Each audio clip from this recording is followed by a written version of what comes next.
Well, April is Autism Awareness Month, a time to increase understanding as well as acceptance of individuals on the autism spectrum. And on the show today, we're now going to look at the importance of early intervention strategies for supporting students with autism and how communities can also create a more inclusive environment for those that are affected by autism. And to help us further unpack this now is Educational Psychologist Nomsa Radebe, founder and CEO of Neo-Psych Services. Nomsa, thank you so much for your time. Welcome. So we know that in the country currently ASD or autism spectrum disorder is quite a significant area of focus, even enshrined in our constitution, right, to better promote it. So how far are we in terms of our institutions, specifically higher learning institutions that actually cater for students with autism? Good afternoon, Alicia. Thank you so much for your time and welcoming me on the show. Definitely, I think, where we are right now and the way in which we're kind of working is that there's a lot more work that can be done. And from an inclusive education perspective, there's still a lot that we need to do. There's a lot of knowledge that we need to garner, but slowly but surely we'll definitely get there. I think it's just a matter of patience and just working with the students as they present themselves. I mean, we know recently that the Minister of Higher Education, Nomsa, had actually announced new funding for students that are actually less able. So how do you foresee this aid actually ensuring that these students are specifically catered for and we actually see more focused institutions and for them to also ensure long-term sustainability of these students in the form of employment and, of course, after they graduate? Well, with all types of interventions, it's important that we work hand in hand. I mean, having the budget and the resources is definitely the first point of call, but there needs to be a lot more understanding around what it is exactly we're dealing with. With any type of challenge, it's about recognizing the routings, understanding how it is the onset and the development looks, and then from there putting in the right resources and multidisciplinary teams to ensure that the work that we're doing now not only supports and sustains our students, but also, like you rightfully say, places them within the work market and the job space where they are not feeling as placed as though they are incompetent or incapable, but differently capable. And that will definitely kind of place them into a more of a capable space, which is where we can definitely move. Absolutely, Nomsa. Then it becomes very important then for early intervention, right, as in terms of diagnosis, especially in the Black culture, because most of these learning disabilities or ailments are actually often misdiagnosed or not even identified, leading to a student potentially missing out on schooling life due to the fact that the parents do not know where to actually take their child. Exactly. No, 100%. You've hit the nail on the head there, Alicia.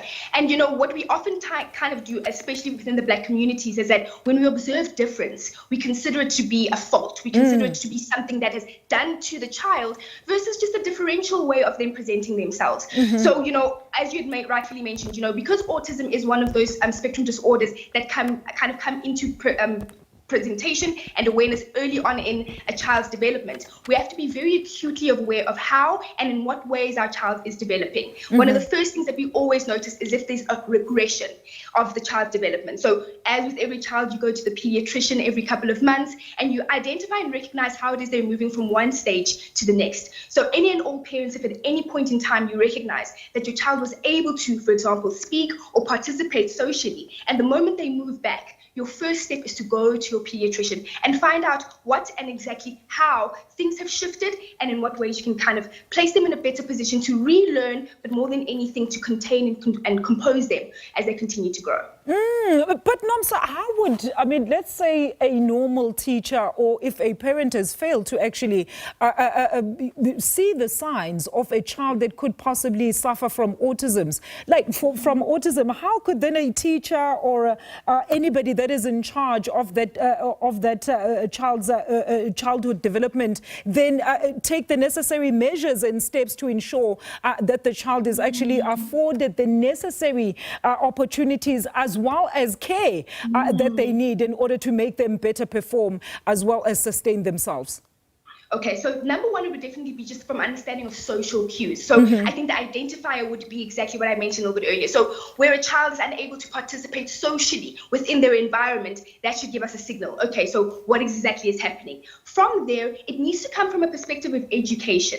I think the thing that we often forget is that we're assuming that parents come with a manual, teachers come with a manual around how it is the differential presentations of children within a large environment should and can present themselves. So we should never denigrate or kind of put a child into a corner and labels them as anything not or incompetent, but rather pull the parents into the environment, give them a psychoeducation in and around, okay, so what it is you, number one, recognize. Secondly, what it is the options and the support mechanisms look like. And what that looks like, number one, would be sending your child to the pediatrician, like I said, number one. Why we do a pediatrician assessment, first of all, is to first understand whether or not there might be some other medical challenges that might be taking place, because an assessment is a bit more of a lengthy process, and we don't want to engage and also expose the child to that type of a process if it's not necessary. So that would be the first point of call. Then from there, someone such as myself would come into the conversation, and with my specialized skills, I'm therefore able to more so do a full thorough assessment.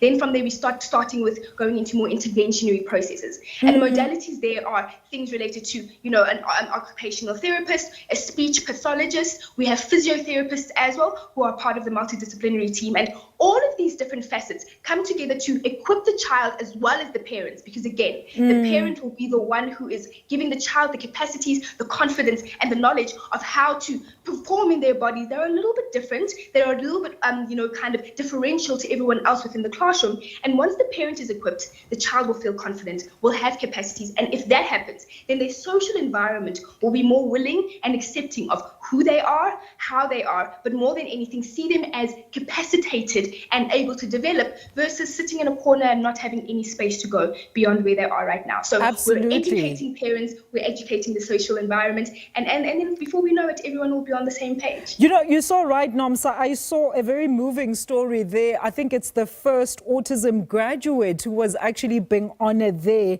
and it was such a great thing to watch, because I suppose she had a dog that was assisting her to go to classes, so they even gave her dog, they gave her dog some sort of recognition for assisting her in participating in these classes. And we also know, Nomsa, in South Africa, special schools, when we talk about admission, it's quite a challenge. Finding a school that will actually accommodate those students with special learning or other learning disabilities is quite a challenge. So communities, as you said, parents and teachers and even fellow students, we need to be informed about these things. We need more awareness.